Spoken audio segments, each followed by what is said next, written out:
Harrison Ford and Kate Capshaw, too close for just co-stars?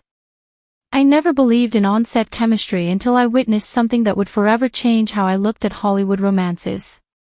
It was 1983, and I was working as a script supervisor on the set of Indiana Jones and the Temple of Doom. What I saw between Harrison Ford and Kate Capshaw wasn't just acting, it was something raw, something real, something that made even Steven Spielberg stop mid-direction and stare.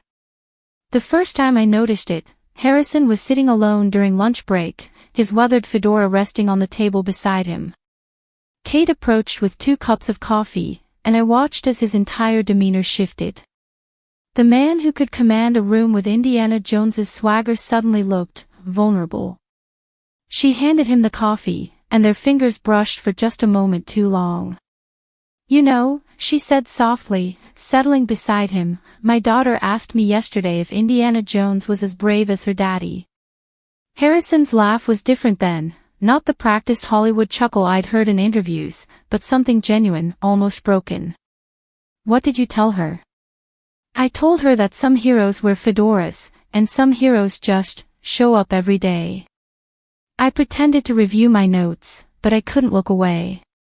Here was Harrison Ford, the man who'd captivated millions as Han Solo, who could make audiences believe in the impossible, and he was completely undone by a single mother talking about bedtime stories. Between takes, they would gravitate toward each other like magnets. While other actors retreated to their trailers, Harrison and Kate would find quiet corners of the set. I'd see them sharing stories, her head tilted toward his as he spoke about his own children, his voice carrying a tenderness that never made it into his performances. "Ford." Spielberg would call out, and I'd catch the director's knowing smirk. "You two need to save some of that chemistry for when the cameras are rolling." The jokes became a daily ritual, but there was an edge to them. Cast and crew members started whispering. The way Harrison would steady Kate during difficult stunts lasted a heartbeat longer than necessary. The way she would smooth his collar before scenes seemed almost intimate. One evening, as the Sri Lankan sunset painted the sky in impossible oranges and purples, I watched them sitting on the temple steps. Kate was crying, not the dramatic tears of Willie Scott, but real tears.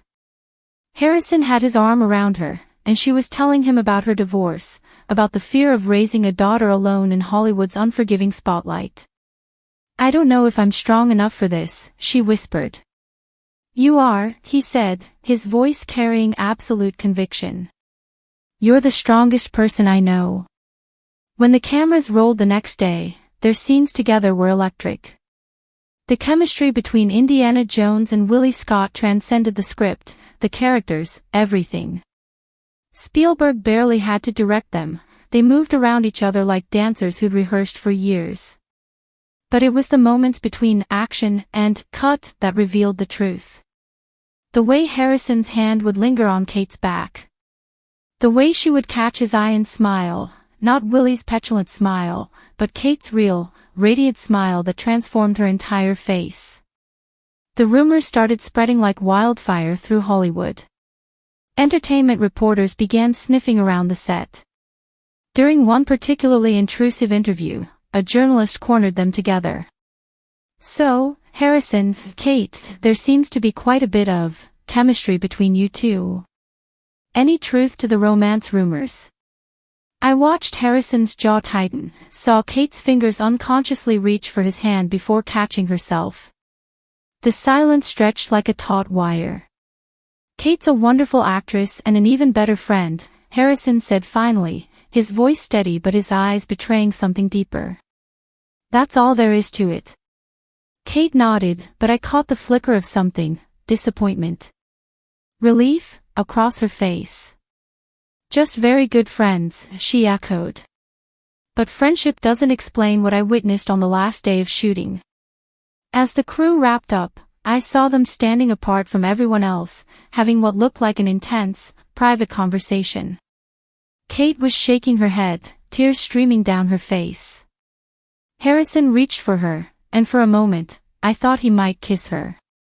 Instead, he pulled her into an embrace that lasted far too long for just friends. When they finally separated, they both looked like they were saying goodbye to something precious. Years later, when I learned that Kate had married Steven Spielberg himself, I couldn't help but wonder, was it love she found with the director, or was it the safer choice? The choice that wouldn't threaten the careful balance of Harrison's established life, his marriage, his reputation. I think about that chemistry often, how real it was, how palpable, how it translated so perfectly to screen that audiences still talk about it decades later. Sometimes the most powerful love stories are the ones that remain unfinished, existing in the spaces between action and cut, in glances that last a heartbeat too long, in embraces that say everything words cannot. What I witnessed wasn't just two actors playing their parts. It was two people discovering something unexpected and beautiful and impossible, a connection so profound it left everyone around them changed, even if they couldn't change their own circumstances. The camera captured their chemistry, but it couldn't capture the cost of walking away from it. Subscribe to the channel and stay tuned for more incredible stories to come.